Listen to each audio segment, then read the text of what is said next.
The US and Brazil are the two largest exporters of soybeans.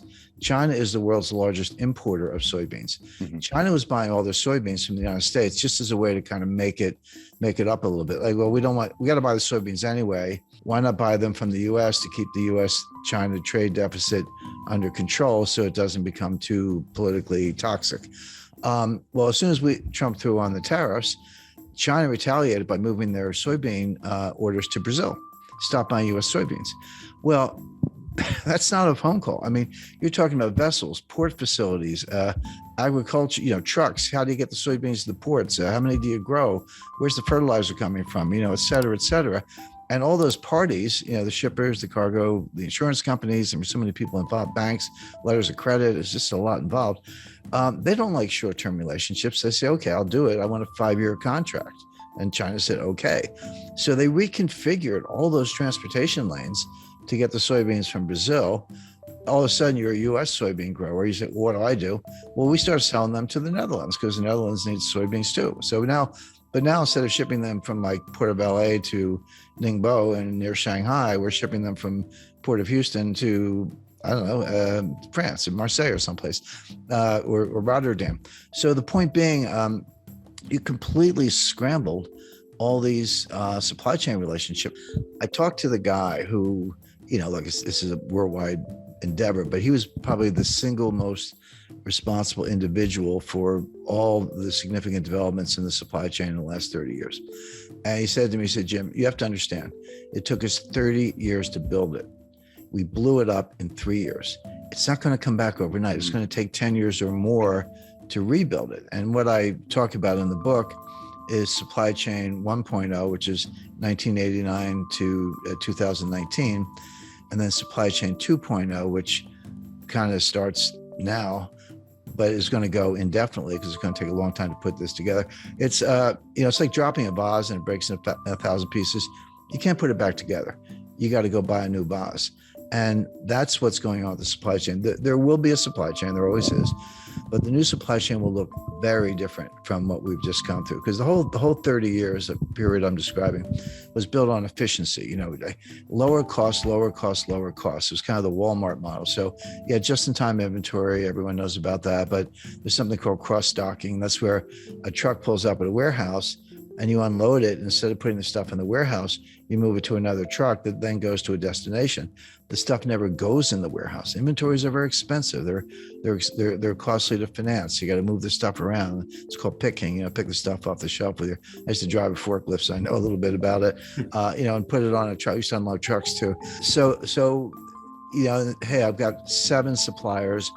Why don't I cut it down to 3 and do bigger contracts with each one and get lower unit costs? I've got 5 transportation lanes. Why don't I cut that down to 2, get everything to Los Angeles and Seattle, as the case may be, et cetera. And they did it for 3, and they got costs lower, and Walmart and Amazon were the champions of this, but everyone else was doing it. But they missed something. What they missed was that while they were getting those unit costs lower for consumers, there were hidden costs, and the main hidden cost was you were creating greater frailty. This whole system was subject to a massive breakdown. So what happens if you have 2 suppliers and they both go on strike? What happens if you have one port of entry and it's backlogged? What happens if you've got cross-docking in warehouses and there aren't enough trucks? There are 80,000. We need 80,000 drivers, Wish they'd hire them instead of these IRS agents. But the point being, it is breaking down all across the board. Now, can it be put back together? Yes, but the biggest difference between 2.0 and 1.0, and this goes by different names. Janet Yellen called it friendshoring, and Macron called it a constellation of nations club, if you will.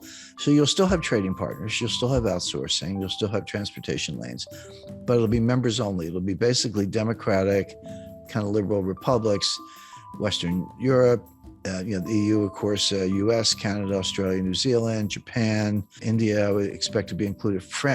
Friendly nations, but China's out. We're decoupling from them. They're decoupling from us. This isn't U.S. driven. The U.S. is participating, but this is what China wants too. Both sides are decoupling as fast as they can.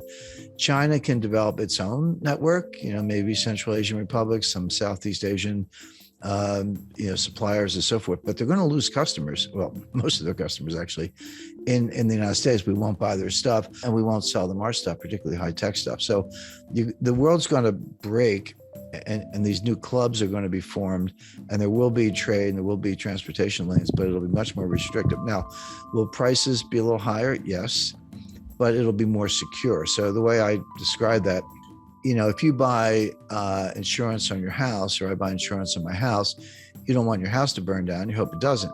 But if it does, you don't think your insurance premiums are a waste of money. Like when you write that check, you're like, that's money well spent. When you pay higher prices for consumer goods, the delta between the old price and the new price is your insurance premium for a more reliable system. And also, there's a big national security component to this. And I talk about Russia and Ukraine and China in the book. So that's all. So how the supply, what the supply chain breakdown means, chapter 1, chapter 2, what caused it, and we talked about that, and 3, where is it going, what are the constraints, and we talked about that. But then my editor, who's love working with us, she said, well, Jim, got to be a chapter on inflation. I said, of course we do. The supply chain breakdown is causing a lot of the inflation we see, and I'm going to write another chapter on deflation. And everyone's like, wait a second, why are you talking about deflation? That's coming next. People are not ready for it. I know the inflation's here. I buy gasoline. I shop in the grocery store. I get it. It's persistent. It's not transitory. I understand all that. But inflation has 2 major sources. One is the supply side, which is called cost push inflation. So that's energy price shocks, the stuff we're seeing coming out of Ukraine, fertilizer shortages, strategic metal shortages, component suppliers who can't deliver stuff to factories in Germany and they're shutting down, et cetera. The other cause is from the demand side, and that's called demand pull inflation. Basically, it's psychological. Consumers pull demand forward. They're like, hey, I was thinking of buying a refrigerator. I better buy it today because the price is going to go up in 6 months. And in the 70s, we had both. It started with cost push with the Arab oil embargo, but it ended up demand pull. I was starting my career at the time. Your boss would just give you a raise. You didn't even have to ask. Inflation was going up so fast. Like, I better give this guy a raise. Like, here's another, $30,000 or whatever, because people would quit. And that sort of spun out of control until Volcker squashed it all. Right now, we do not have demand pull inflation. We don't. This is not what's going on. We do have cost push inflation. The difference is hugely important because cost push inflation from the supply side, which is, again, when I talk about in the book, it's real, prices go up, but it's self-negating. The old saying that, the cure for higher oil prices is higher oil prices, because when they get too high, people stop driving. They shut down various activities. By the way, if you're unemployed, you're not buying any gasoline because you're not going anywhere. I mean, that's kind of a nasty way of putting it, but that's how cost push inflation, tips into a recession, and then prices come down. And we saw that in 1974.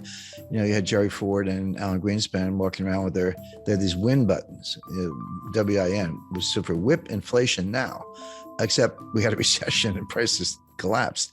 Now it came back by 77 with for a lot of reasons, but right now we don't have demand pull, we have cost push.